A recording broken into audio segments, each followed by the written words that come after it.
Hallelujah. स्वागत है आप सबका मेरी भविष्यवाणियों की पुस्तक में। तो आइए हम आज के पवित्र वचन को पढ़ेंगे जो कि परमेश्वर के दास प्रेरित अंकुर यूसुफ नरूला जी के द्वारा लिखा गया है।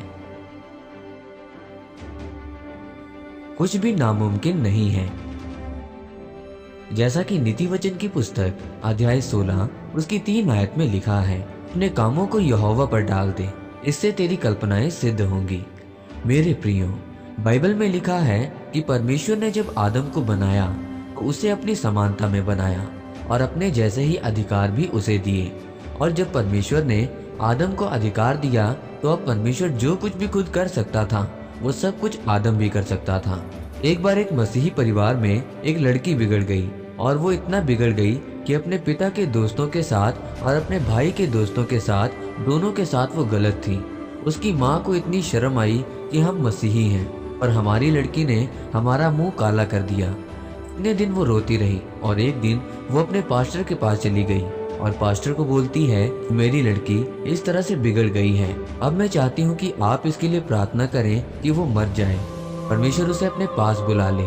उस पास्टर ने कहा कि तेरी बेटी में तो समस्या है ही, पर तुझ में जो समस्या है वो उससे भी बड़ी है, क्योंकि तू परमेश्वर के कामों को नहीं जानती और ना ही उसकी सामर्थ्य को जानती है। पास्टर ने उससे कहा कि तू ये दर्शन देख, अपने दिमाग से सोच, एक कल्पना बना कि तेरी बेटी सफेद कपड़ों में परमेश्वर का प्रचार कर रही है और तेरी बेटी तेरे घर आई है, उसने तुझसे माफी मांगी है, वो सुधर गई है और परमेश्वर के कामों का प्रचार कर रही है।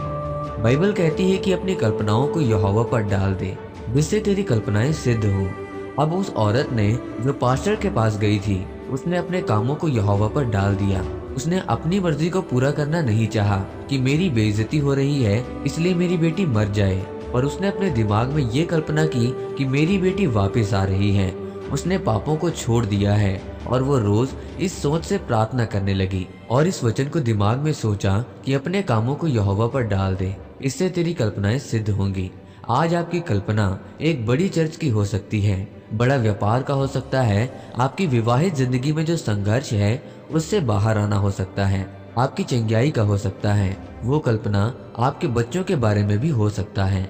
आप जानते हैं कि जब वो औरत ने अपनी बेटी के बारे में कल्पना की और प्रार्थना की तो एक दिन सचमुच उसके दरवाजे पर ठक ठक की आवाज आई। जब उसने दरवाजा खोला तो उसकी बेटी सामने खड़ी थी। उसने बताया कि वो गलत कामों से शर्म महसूस करती थी, इसलिए वो एक दिन मरने के लिए जा रही थी, क्योंकि उसने सोचा कि पता नहीं मेरी माँ तो गुस्से वाली है तो वो मुझे स्वीकार करेगी कि नहीं। पर उसे पता नहीं था कि उसकी माँ को पास्टर ने बदल दिया है। लेकिन जब वो उसके पास गई तो उसकी माँ ने उसे गले से लगाया और आज वो लड़की एक प्रचारक है और जो लड़की वेश्या थी वो पूरी दुनिया में प्रचार करती है। आप कुछ भी कर सकते हैं, आप कुछ भी कर सकते हैं। अगर आप परमेश्वर को छोटा समझेंगे तो वो आपके लिए छोटा है, अगर हम उसे बड़ा समझेंगे तो वो बहुत बड़ा है। जैसा आप उसे समझेंगे वो वैसा ही आपके जीवन में काम कर सकता है। आमीन। आइए इस प्रार्थना को आप मेरे साथ एक मन होकर करें। सर्वशक्तिमान परमेश्वर, इस महान वचन के लिए मैं आपका धन्यवाद करता हूँ। परमेश्वर, मैं प्रार्थना करता हूँ कि अपना अनुग्रह मुझ पर करो ताकि तेरे द्वारा चुने गए लोग मेरे मददगार बने और मैं अपनी आत्मिक लड़ाई को जीत सकूं और बड़ी गवाही के साथ वापस आ सकूं, प्रभु यीशु मसीह के नाम में, आमीन। परमेश्वर आप सबको आज के वचन के ऊपर मनन करने के द्वारा आशीषित करें, आमीन।